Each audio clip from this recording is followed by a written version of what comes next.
Greater Memphis Media.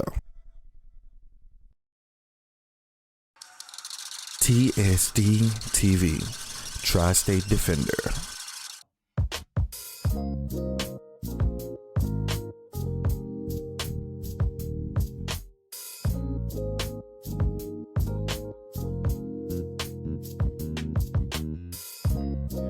You understand how important it is. You know, I watch a lot of stuff on Deion Sanders, and he's so motivating on a complete and total failure of leadership from the federal government. If anyone asks how it's going in the black community, you tell them we're rising.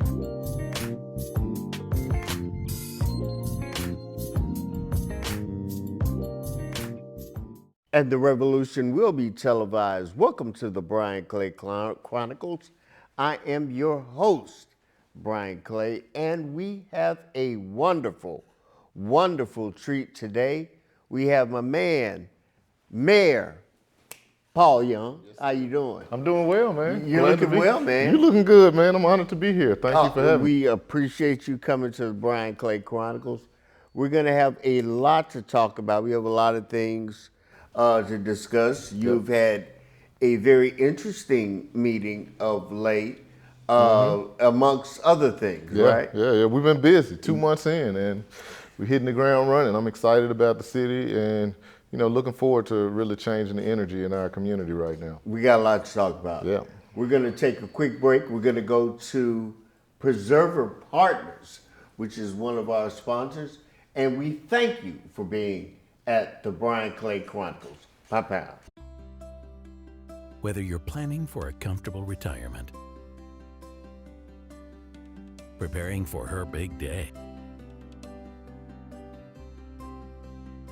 or saving for graduation day. I know it's a lot,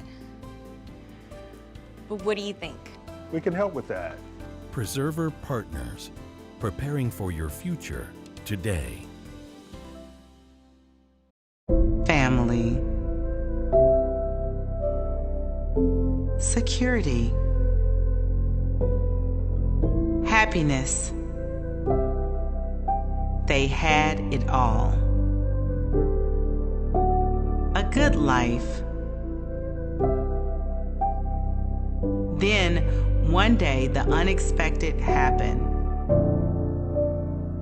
And just like that, everything changed. Things spiraled downhill quickly. Suddenly, their lives were falling apart. They were facing the unknown. I'm attorney Ursula Woods. Call us at the bankruptcy law firm before it's too late. We can help you get back on track and give you the second chance that you deserve. Mayor. Yes. You had a meeting recently. Yep. With Memphis's gang leaders. A lot came from that meeting. Requests from those gang leaders.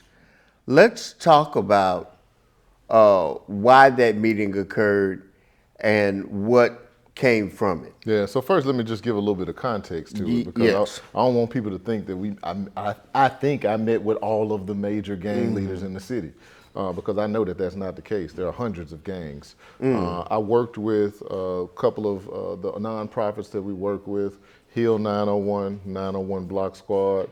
We have a group called GVIP, Gang Violence Intervention Program, that's under the city.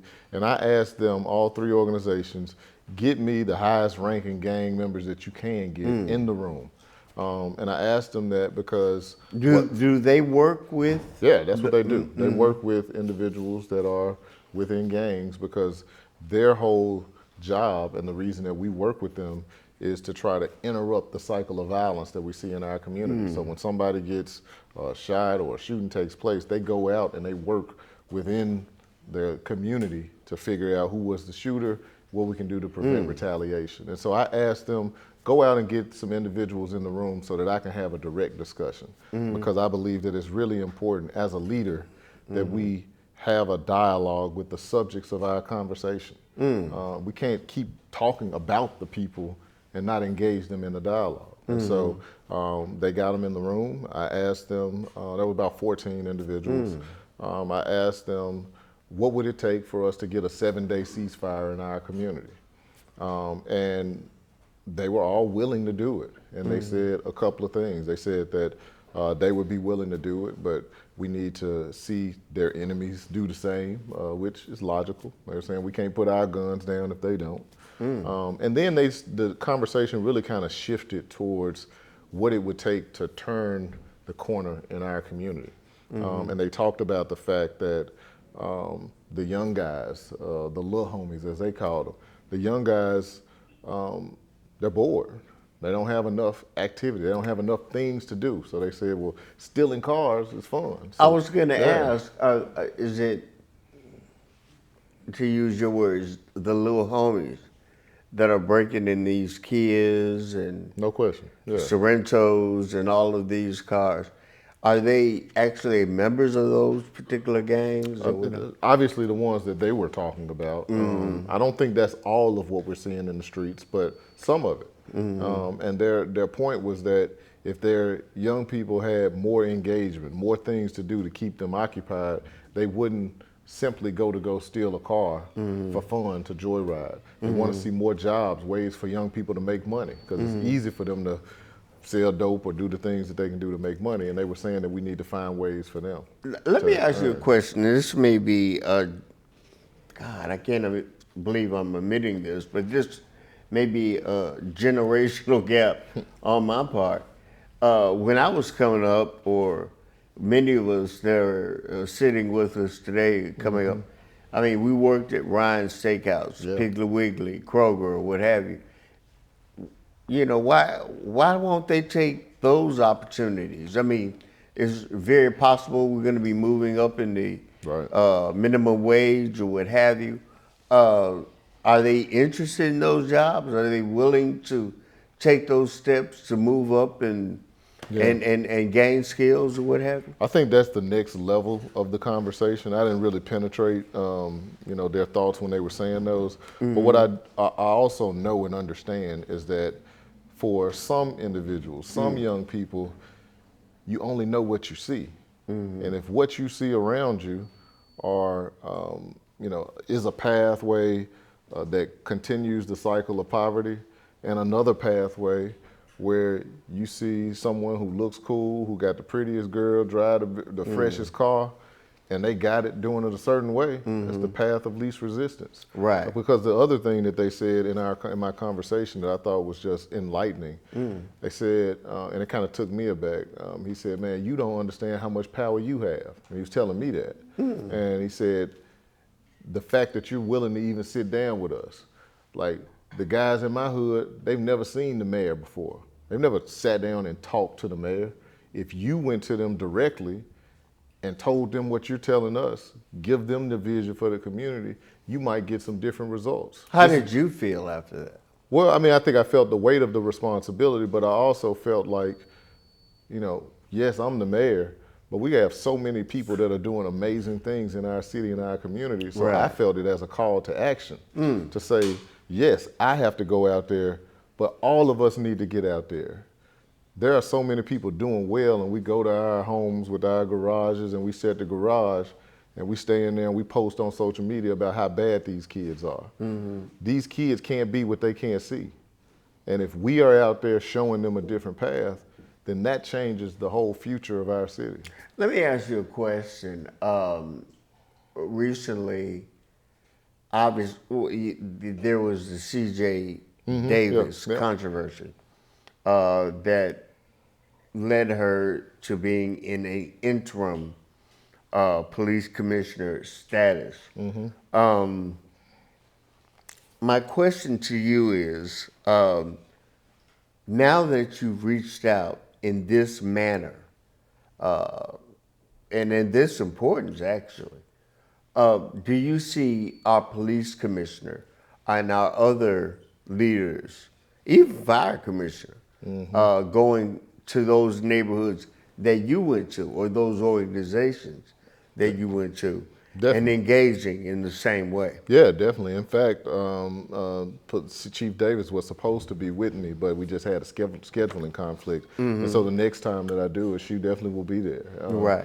You know, our whole administration is going to stay engaged. Like, we're locked in right now. I hear you. And I'm just so focused on making sure that we take Memphis to the next level. And I hear the detractors, I see the comments on social media, but we have a bigger goal. Like, our goal, it's not about me. And I said this the whole campaign. I'm not running because I want glory for my name. I want glory for our city. Like, our city is a great place. And I feel like we just haven't gotten our due yet. And it's time for us to turn the corner. And I want us to look back at this moment and say, this is when it happened. We're going to take a quick break, but when we come back, can we talk about blight and economic development, which is right up your alley, right? Yeah, all of it, yeah. You're watching the Brian Clay Chronicles. We have our mayor, Paul Young, with us today, and we'll be right back right after this. Pow. The day our son was diagnosed with cancer, we didn't know what to do. You know, you have the really nice people and you have a really nice place, but then you have that one big struggle that you're going through. So.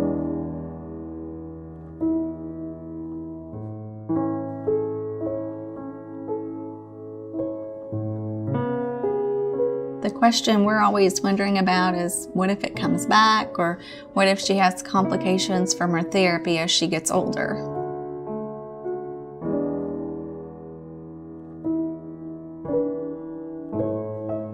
Should we really be considering this clinical trial?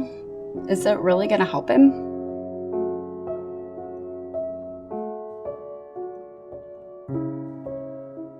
When the doctor was telling me I had cancer, I didn't know how to act in front of my mom. I didn't know how to handle this news. When it comes to pediatric cancer, there are always more questions than answers. We can face pediatric cancer together.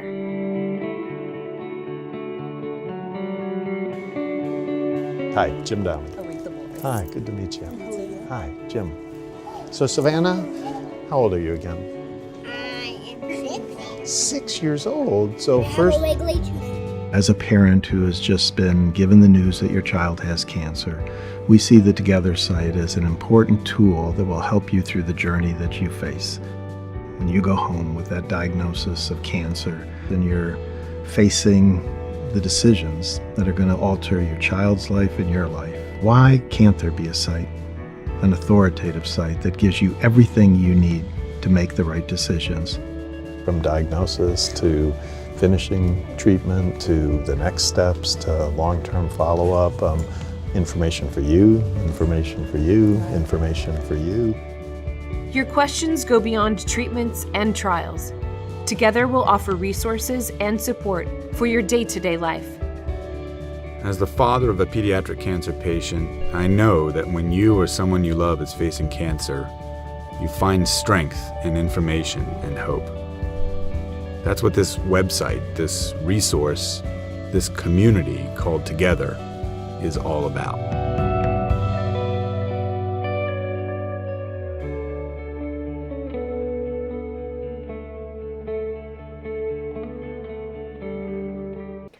We are back on the Brian Clay Chronicles. We're having a very interesting and focused conversation with our Mayor, Paul Young.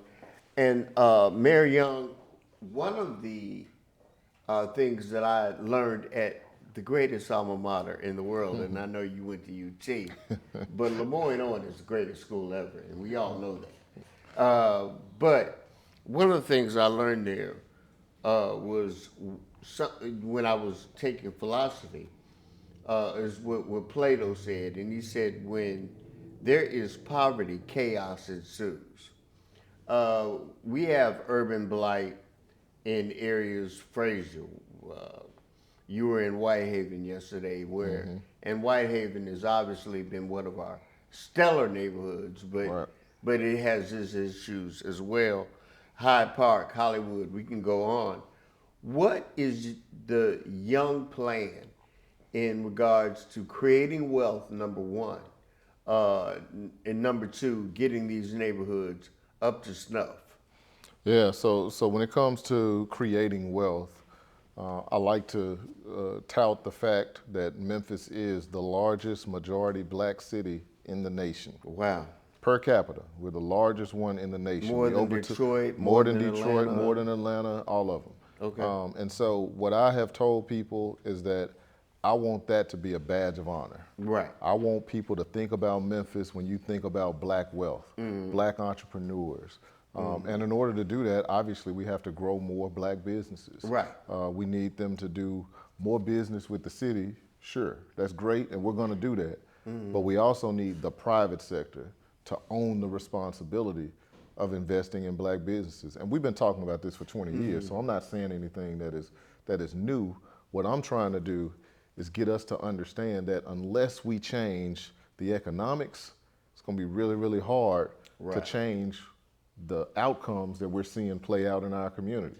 Because what we're seeing are the outcomes of poverty. Right. And so we wanna make sure that the whole community, while we're all galvanized around how are we going to reverse this tide? The business sector is investing, they're making requests to the state on how we're gonna get dollars for infrastructure, for security and things of that nature.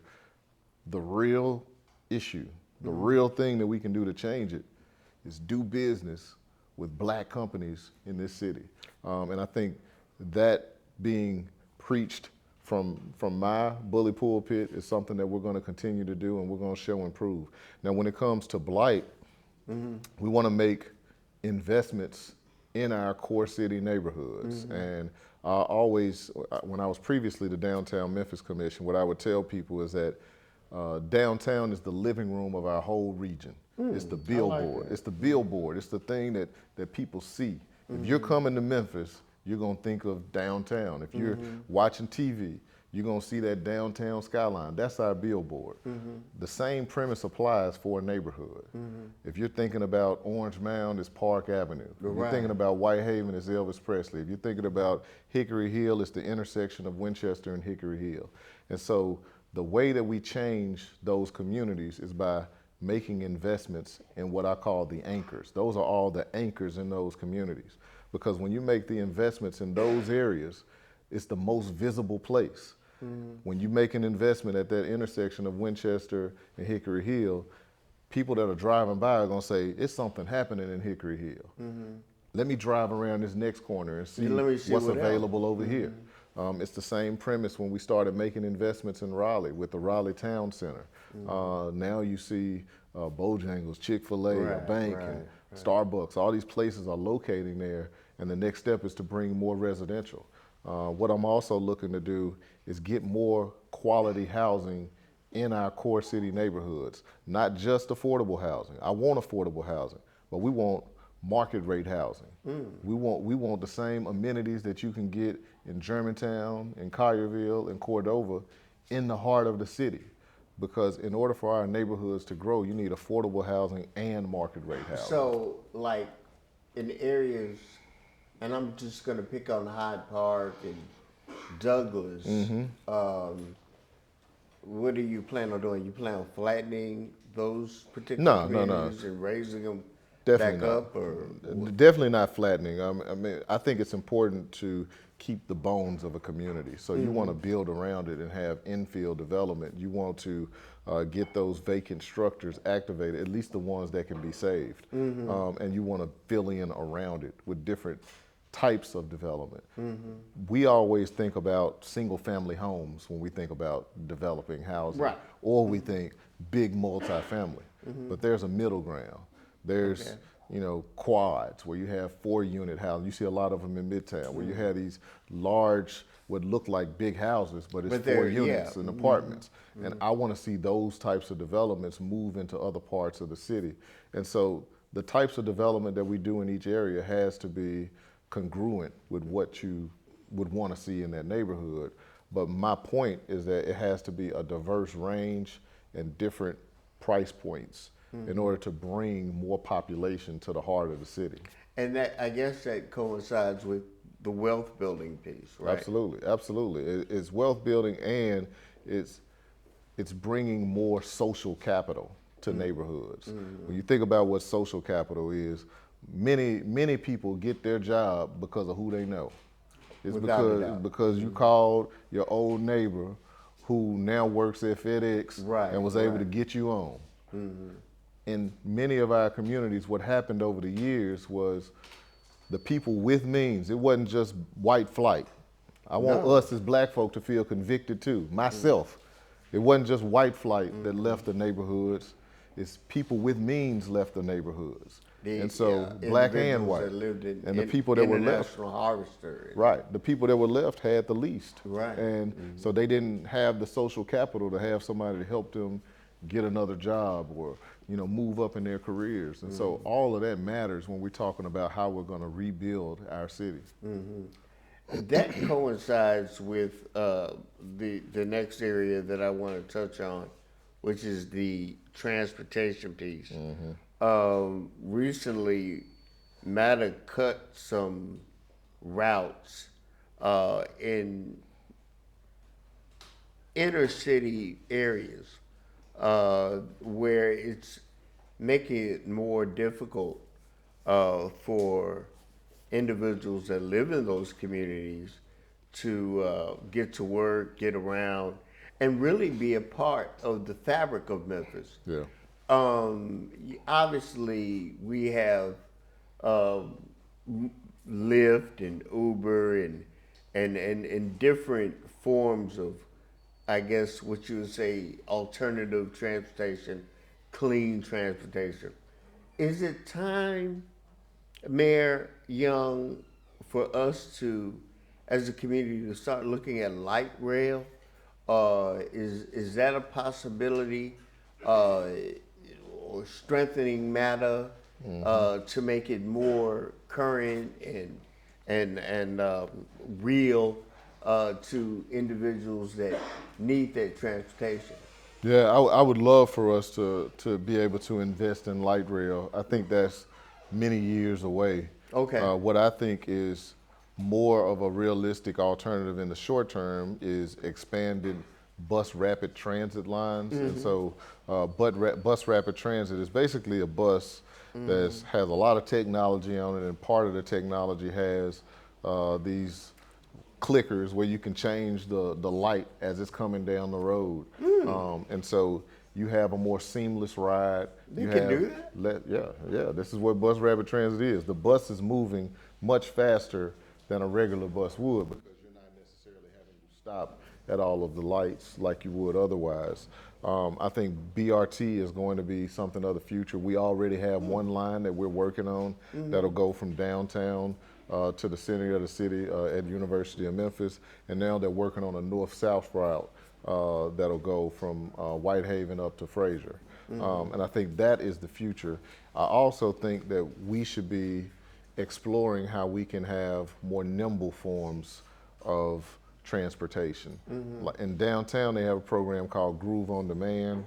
In Southwest Memphis, they call it Ready, but it's these vans that rove around, and you can call them up just like Uber, and it'll pick you up, and it'll pick up 3 or 4 people at a time and take you where you're trying to go in that geography.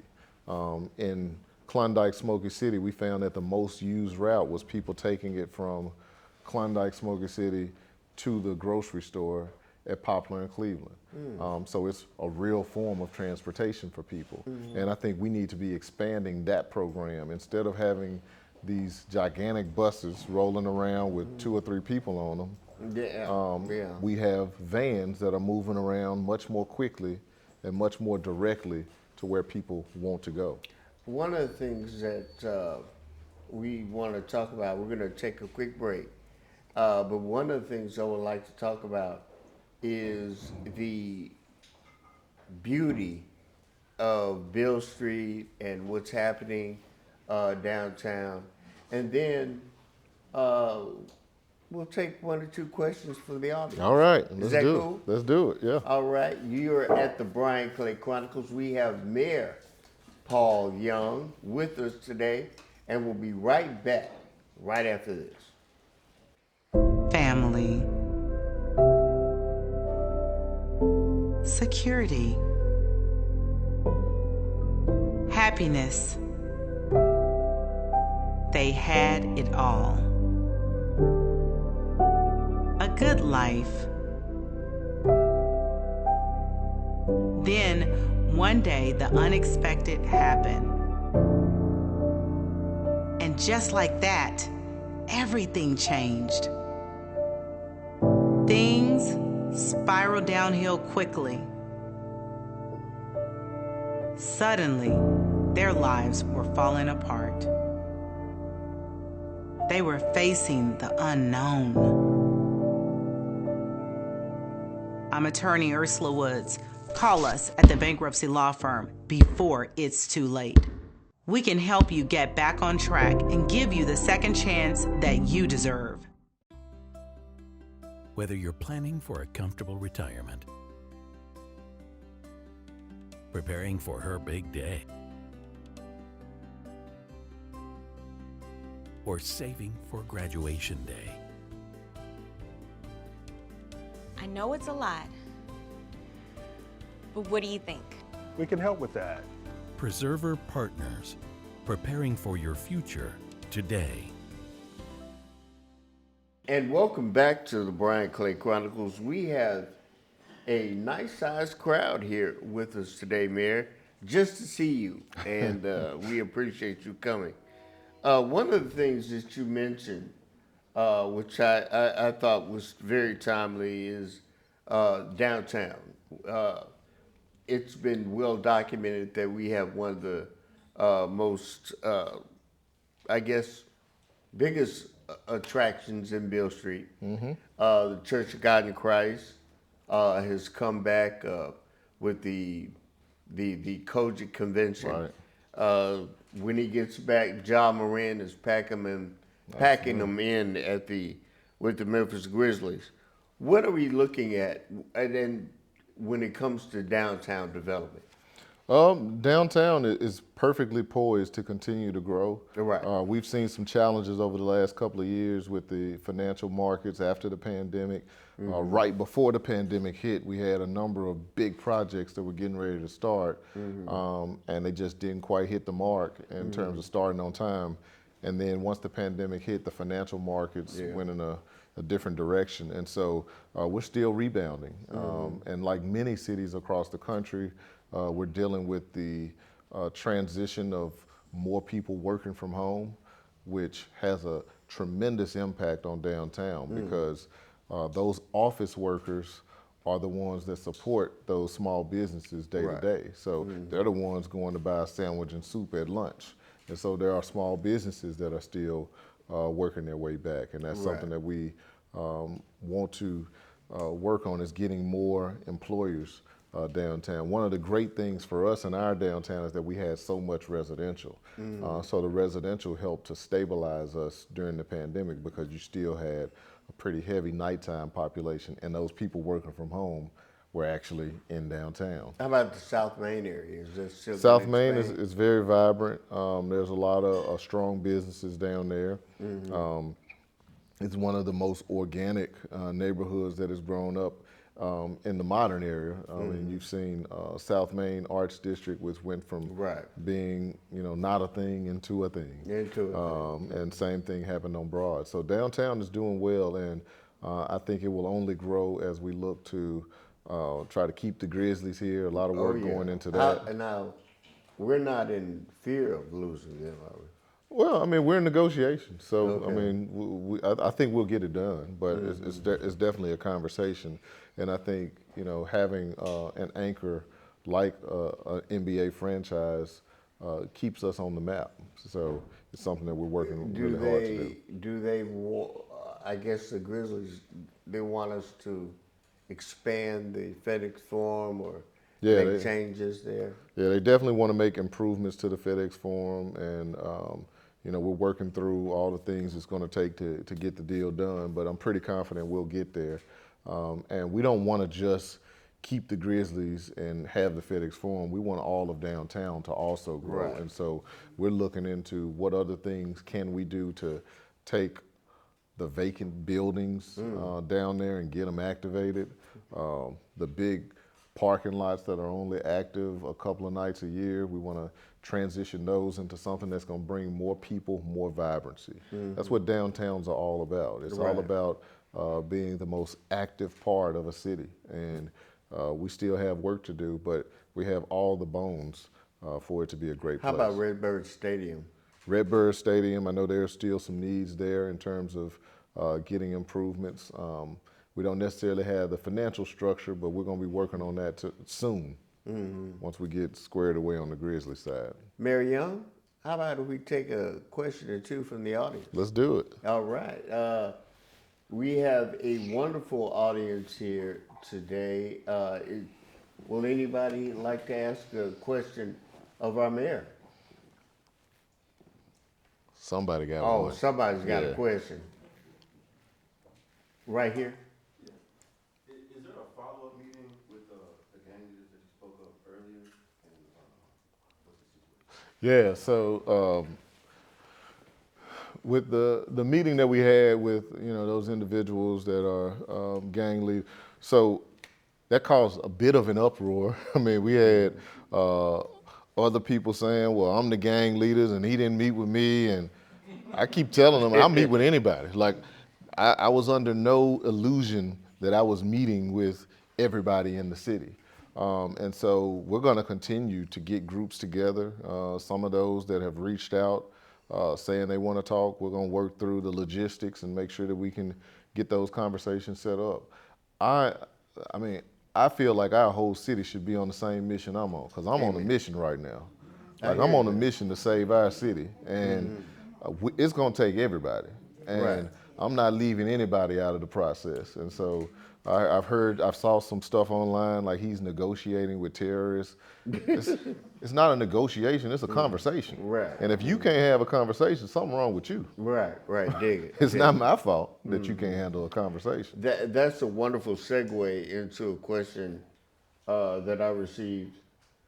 One of the things that we must do, I think, Mayor, is have a succession plan for the future. Maybe there could be some criticisms of past administrations is that they didn't adequately pass the buck. They didn't, when the baby boom generation finally came into power, maybe they didn't reach out to Generation X the way they were supposed to.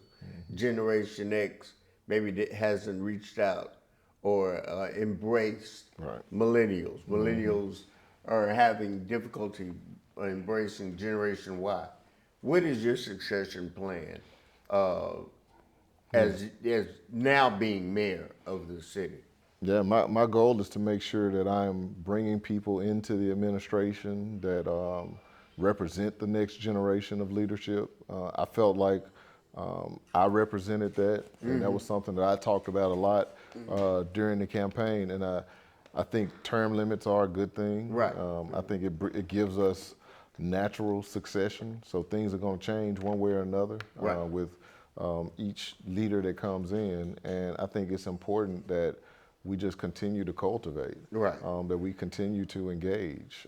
And for me, I always told folks, I'm not trying to be a lifetime politician. I wanted this job. I wanted this job because I want to do this work. What inspired you to run for mayor? So my whole professional career, my dream job was to be in Robert Lipscomb's job. Oh, wow. Yeah, it was to be in Robert Lipscomb's. Well, not that job. He had a lot of them, but to be the head of housing at HCD. Yeah, so God saw fit in 2016 for that to happen, and I became the director. And what I saw when I was in that role, and the reason I wanted his job was because I was all about rebuilding neighborhoods and communities. And after I got it, what I saw was that the pinnacle of community development is being a city mayor. To be the mayor of a city, you really get to deeply impact how a neighborhood and a community develops. And I didn't know it would happen this soon.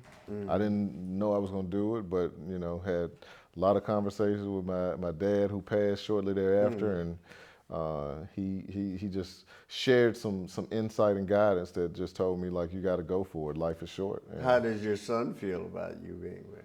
oh, he loves it. He loves it. Yeah, I'm going to his school tomorrow to talk, and so my son loves it. My daughter is loving it. I mean, they just appreciate that their dad is mayor. I mean, they don't fully embrace all of the things. Do they understand it yet? They get it, but they don't see all the negative feedback and comments. I mean, my wife sees it a lot, but I'm so focused that it doesn't even bother me now. Right.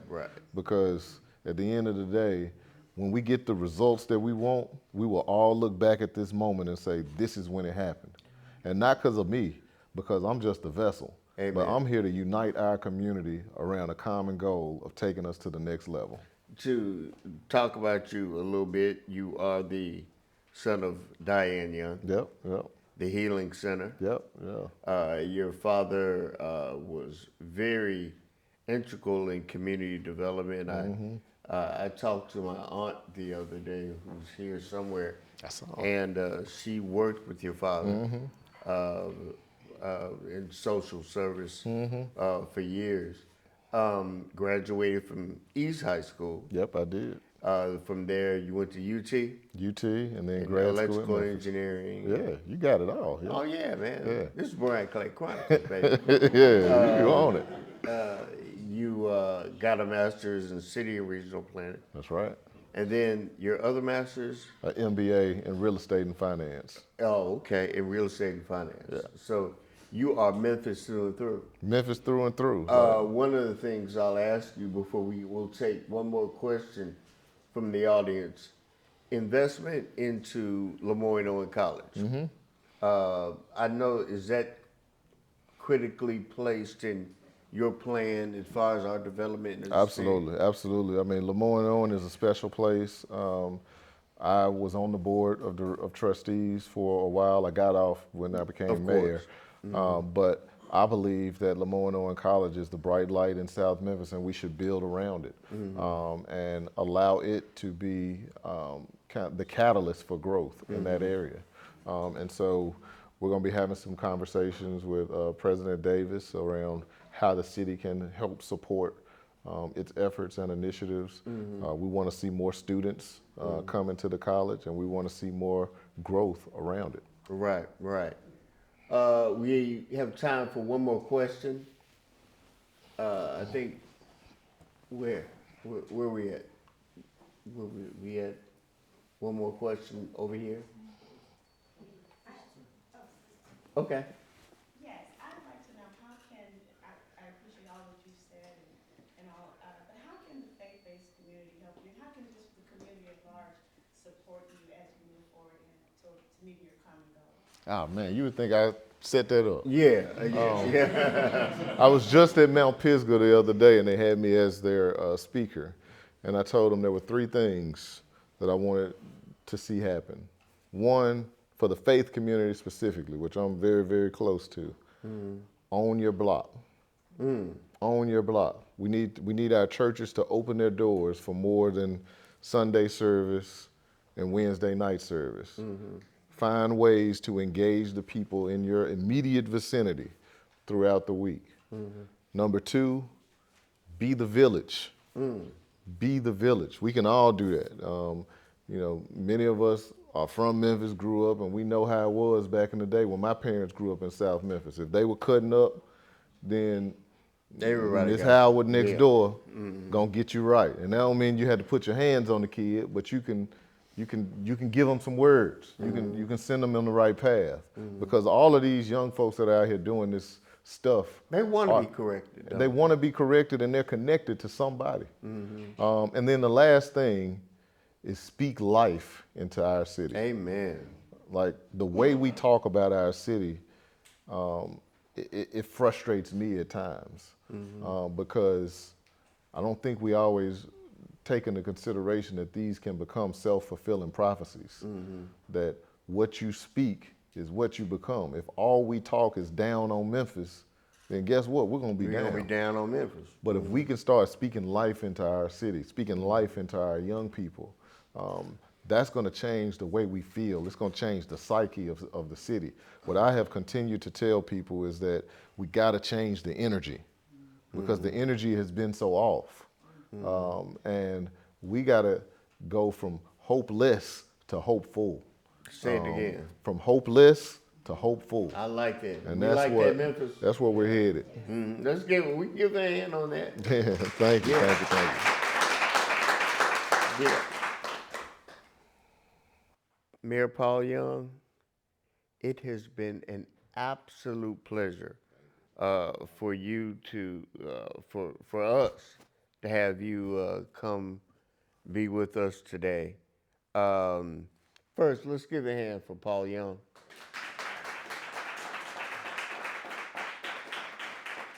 And one of the things that we're going to do, we're going to keep you up in prayer, brother. Yeah, man, please keep me we're lifted gonna up. keep you up in prayer. We've got a lot of work to do, but you see, we got a lot of support. And we're going to make this happen, man. We are. And I want to just shout out our city council. I saw Councilwoman Pearl Walker and Councilwoman Yolanda Cooper Sutton. We got a strong city council. So the mission that I say I'm on, it's a we thing. We are on. We're on. We are on. We're on. Yes. All right. Yeah. Paul Young, Mayor Paul Young, ladies and gentlemen. And we will be back with the president of the BBA, Mr. Ernest Strickland. We'll be right back after this. Bye-bye.